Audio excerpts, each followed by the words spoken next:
Hello दोस्तों, मैं हूँ अलका और आज मैं आपको भारत का वो रहस्यमय किले के बारे में बताऊंगी जो आज भी वीरान है और जहाँ राजा ने खुद काट दिया था रानी का सिर। तो हम अपनी वीडियो को शुरू करते हैं। भारत में राजाओं के ऐसे कई किले हैं जो अपने आप में एक अनूठी कहानी समेटे हुए हैं। ये किले भारत की शान तो कहे ही जाते हैं, साथ ही साथ यहाँ की कुछ ऐसी रहस्यमय बातें भी हैं जो लोगों को सोचने पर मजबूर कर देती हैं। एक ऐसा ही किला मध्य प्रदेश के भोपाल में है जिसके बारे में कहा जाता है कि यहाँ शासन कर रहे राजा ने खुद अपनी रानी का सिर काट दिया था। इसके पीछे एक बेहद ही हैरान करने वाली ऐतिहासिक कहानी है। इस किले का नाम रायसेन फोर्ट है।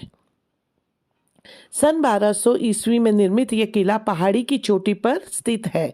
यह प्राचीन वास्तुकला और गुणवत्ता का एक अद्भुत प्रमाण है जो कई शताब्दियों बीत जाने के बाद भी शान से उसी तरह खड़ा है जैसा पहले था। बालू और पत्थर से बने इस किले के चारों ओर बड़ी बड़ी चट्टानों की दीवारें हैं। इन दीवारों को 9 द्वार और 13 बुर्ज हैं। इस किले का शानदार इतिहास रहा है। यहाँ कई राजाओं ने शासन किया है जिसमें से एक शेरशाह सूरी भी था। इस किले का नाम रायसेन फोर्ट या रायसेन के किला रखा गया। सन 1200 ईस्वी में निर्मित ये किला पहाड़ी की चोटी पर स्थित है। ये प्राचीन वास्तुकला और गुणवत्ता का एक अद्भुत प्रमाण है जो कई शताब्दियों बीत जाने के बाद भी शान से उसी तरह खड़ा है जैसे पहले था। ये किला बालू और पत्थर से बने इस किले के चारों ओर बड़ी बड़ी चट्टानों की दीवारें हैं। इन दीवारों को 9 द्वार और 13 बुर्ज है। इस किले का शानदार इतिहास रहा है। यहाँ कई राजाओं ने शासन किया जिसमें से एक शेरशाह सूरी भी था। हालांकि ये किला जीतने में उसके पसीने छूट गए थे। तारीख शेरशाही के मुताबिक 4 महीने की घेराबंदी के बाद भी वो ये किला नहीं जीत पाया था। कहते हैं कि शेरशाह सूरी ने इस किले को जीतने के लिए तांबे के सिक्कों को गलाकर तोपें बनवाई थी, जिसकी बदौलत ही उसे जीत नसीब हुई थी। और ऐसा भी कहा जाता है कि 1543 ईस्वी में इस जीतने के लिए शेरशाह ने धोखा का सहारा लिया था। उस समय इस किले पर राजा पूरनमल का शासन था। उन्हें जैसे ही ये पता चला कि उनके साथ धोखा हुआ तो उन्होंने दुश्मनों से अपनी पत्नी रानी रत्नावली को बचाने के लिए दोस्तों उनका सर खुद ही काट दिया था। इस किले से जुड़ी बहुत सी पौराणिक रहस्यमय कहानियां हैं। ऐसे कहा जाता है कि यहाँ के राजा रायसेन के पास एक पारस पत्थर था। दोस्तों, आप जानते हो पारस पत्थर अगर लोहे को भी छू लेता है तो वो सोना हो जाता है। तो उनके पास में ऐसा कहा जाता है कि एक पारस पत्थर था और इसको पत्थर को अगर इस रहस्यमय पत्थर के लिए कई युद्ध हुए थे, लेकिन जब राजा रायसेन हार गए तो उन्होंने पारस पत्थर को किले के अंदर ही एक तालाब था जिस उसमें फेंक दिया था। राजा ने ये किसी को नहीं बताया कि पारस पत्थर को कहाँ छिपाया है। बाद में युद्ध के दौरान उनकी मृत्यु हो गई और देखते ही देखते ये किला भी वीरान हो गया। कई राजाओं ने इस किले को खुदवाकर पारस पत्थर को खोजने की कोशिश की, लेकिन उन्हें सफलता नहीं मिली। आज भी लोग यहाँ रात में तांत्रिकों के साथ आकर इसकी पारस पत्थर को खोज तलाश करते हैं, लेकिन उनके हाथ में निराशा ही लगती है। हालांकि इसको लेकर ये कहानी भी प्रचलित है कि ये पत्थर को ढूंढने आने वाले कई लोग अपना मानसिक संतुलन खो चुके हैं, क्योंकि पारस पत्थर की रक्षा वहां पे कहा जाता है कि एक जिन करता है। पुरातत्व विभाग को अब तक ऐसा कोई भी सबूत नहीं मिला है जिससे पता चले कि पारस पत्थर इस किले में मौजूद है, लेकिन कई सुनी कहानियों की वजह से लोग चोरी छिपे पारस पत्थर की तलाश में इस किले में आज भी आते हैं। इस किले में मांडू के सुल्तानों का शासन था। 1543 में शेरशाह सूरी ने पूरनमल से कब्जा कर लिया। अकबर के समय से रायसेन मालवा में सरकार का एक मुख्यालय था। मुगल कालीन के दौरान दामखेड़ा क्षेत्र मुख्यालय गैरतगंज तहसील में पड़ता था। शाहपुर परगना का मुख्यालय था। बाद में उसे सगोनी पर स्थानांतरित कर दिया गया जो कि बेगमगंज तहसील में आता है।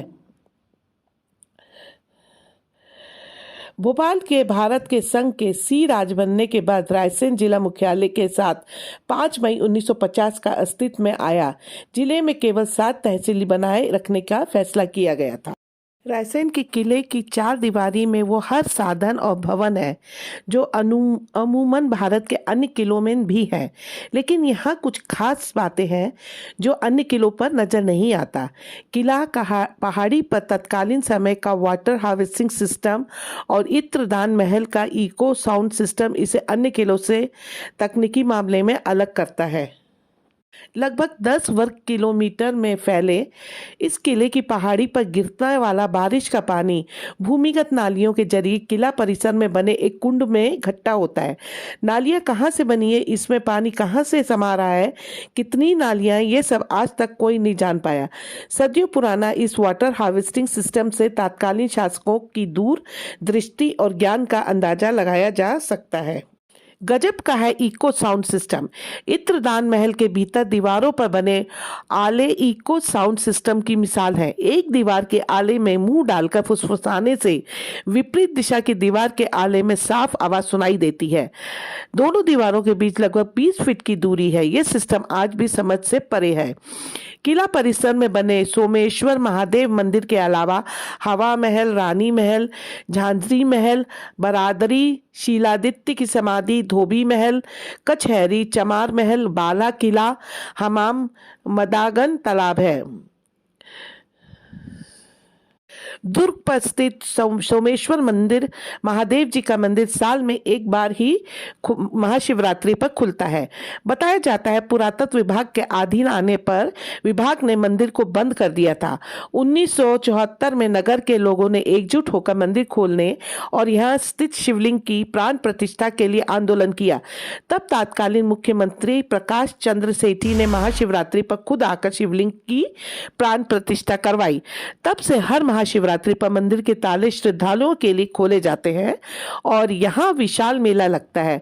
वही एक दरगाह है जो हिंदू मुस्लिम एकता की गंगा जमुना तहजीब की मिसाल है।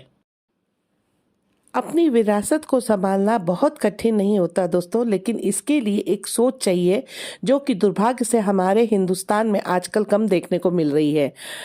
और साथ ही साथ हमारा समाज भी, जितना कि हम लोग दोषी उसके साथ ही हमारा समाज भी इससे ज़्यादा जिम्मेदार है। किला दिन पे दिन बदतर हालत में पहुंचता जा रहा है।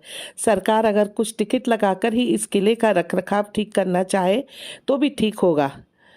आशा करती हूँ आज की मेरी वीडियो दोस्तों आपको पसंद आई होगी, और अगर आपको पसंद आए तो आप इसे लाइक, शेयर और कमेंट करना बिल्कुल मत भूलिएगा। तो इसी तरह के नए वीडियो के साथ हम फिर मिलते हैं। एक नए स्थान के बारे में आपको मैं जानकारी दूंगी। तब तक के लिए धन्यवाद।